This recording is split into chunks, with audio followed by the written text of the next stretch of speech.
Rev up your engines!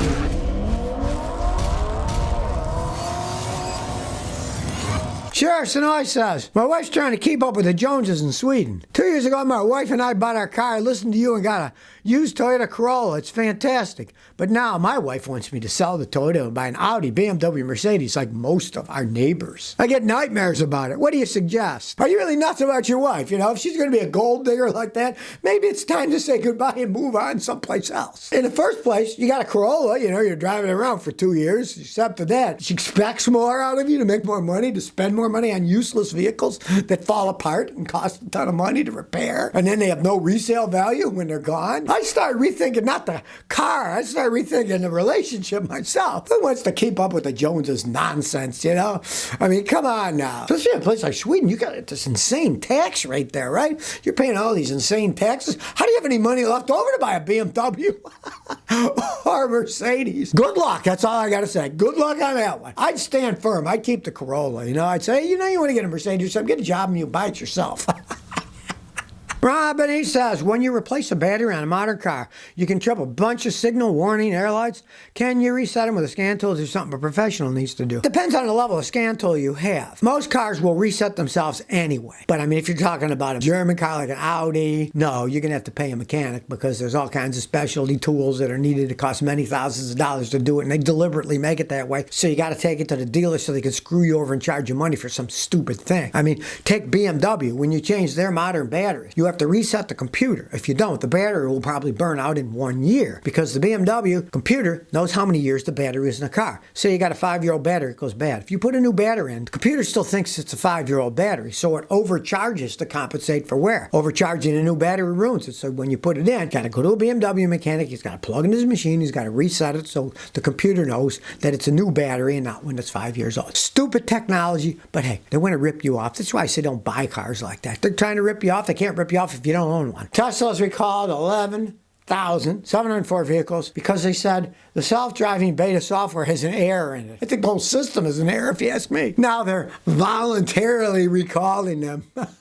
Now this one can cause unexpected activation of the automatic braking system, and that's the problem with these systems. I had a customer in Houston, had a Jeep, right? And it had some of these systems for fail-safe, right? And so when he was driving under an underpass, his Jeep thought it was a truck in front of him and it stopped the vehicle. And then he was rear-ended. Somebody hit him because they're like, heck is this guy doing stopping, going under an underpass? But the computer thought it was a truck because of the shadow, and it stopped the vehicle. They think they're going to get these things fixed anytime soon. They're out of their minds. There's so many glitches that can come up, what computers see versus what human beings see and what we know to react to. It's kind of absurd that they're even making these things and allowing people to have them in their cars. They blame the whole thing on a software communication disconnect between two onboard chips. They say, the communication disconnect can result in video neural networks that operate on the chip to run less consistently than expected. I guess they expect too much with these self-driving things. I could have told them that. You don't need a software engineer for that. I personally don't understand how they're even allowed to sell these things. I mean, they call them self-driving, but they really aren't self-driving. It's kind of absurd that they can get away with crap like that. Dear Guardian Gaming says, I adjusted the valves on my 92 Acura Integra. It's still tapping. Did I adjust them too loose or could it be something else? When you adjust the valves, you put them at the smallest setting allowed. If they haven't been adjusted in a long time, the valves can be worn, the seats, cam followers could be worn, lots of things could be worn. And you're still going to hear noise because it's worn and you can't get rid of wear. You can have adjusted right, but some part isn't the right size anymore. It doesn't fit and it's going to make a noise. If you want, why don't you make a video, put it on YouTube, send me the URL for it, I'll watch it and I'll tell you. As long as you did them all at the lowest level, you got it right, but it doesn't mean that the engine's not internally worn. That's the problem with Hondas. You got to adjust the stupid things all the time. Toyotas, those cars, they don't. Most American cars have hydraulic lifters that adjust themselves. You never have to touch them. Honda's still kind of living in the dark ages. They make great engines, but valve adjustments, most cars, you don't mess with that stuff anymore. They're kind of living in the dark age. Just like they are with some of their V6 engines where they're running timing belts where everybody else went to chains 14 years ago. They're a little behind when it comes to that stuff. Marshall Bot says, I got an '09 CRV. The brake fluid reservoir boils. If it's boiling, get these test strips you can buy anywhere, at any auto parts store. Test the fluid, because if it has too much water that gets infused from the water vapor in our atmosphere, the water boils and it will boil out. Now, if it doesn't have water, your brakes are running too hot. Maybe the front discs are dragging on the rotors. Maybe they're sticking on and that gets so hot the heat will come back up and it'll boil in the reservoir. But it could just be a water, you need to flush the whole system out. But check for water with one of those little test strips or pay a mechanic to do it, because then you'll know if there isn't any water, you got a serious problem. Something's making it get so hot that it's bubbling out. And that's generally sticky calipers on cars in the front. Cat98 says, hey, I got a question. I got a 2017 Focus. When I put my foot on the gas pedal, it revs up. I was wondering why it revs up. Now, when it's cold outside, should I warm it up so it doesn't rev up? Here's the thing. If you mean you step on the gas, you're in drive and it revs up, the transmission's slipping. That's the 2017 Ford Focus. The Focuses have horrible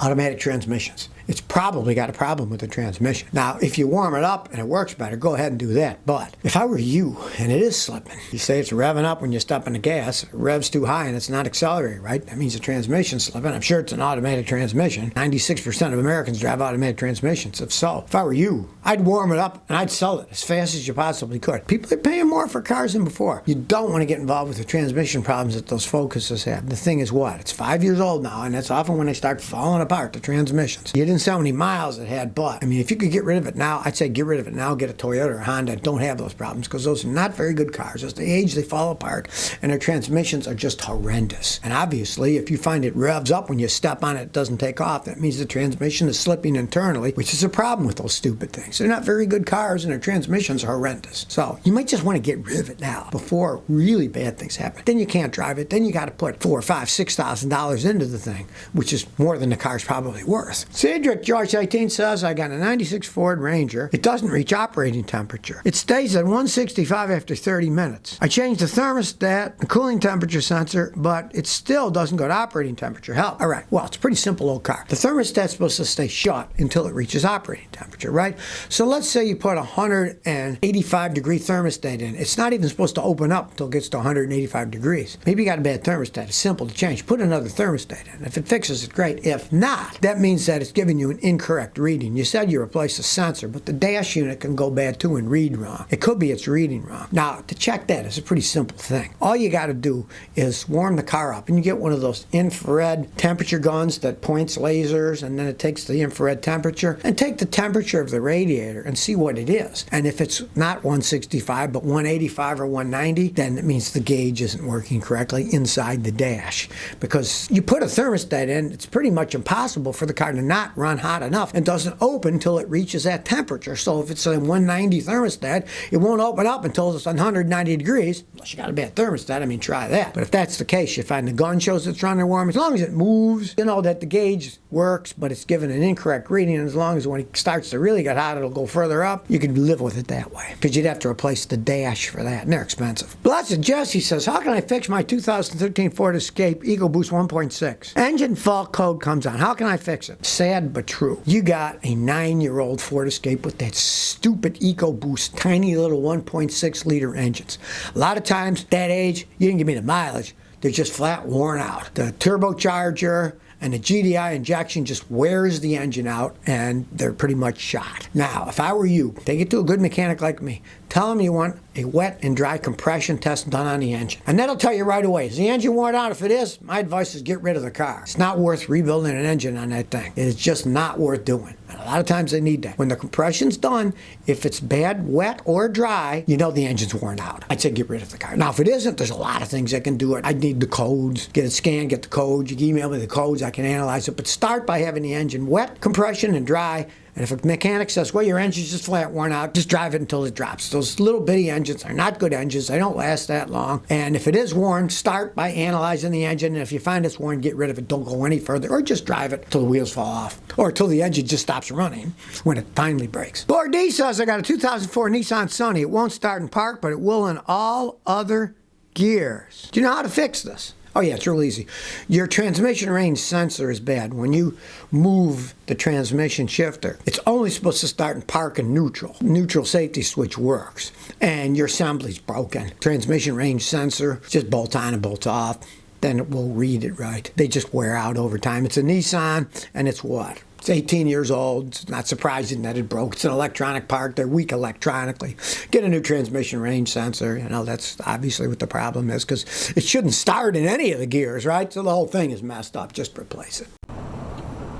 So if you never want to miss another one of my new car repair videos, remember to ring that bell.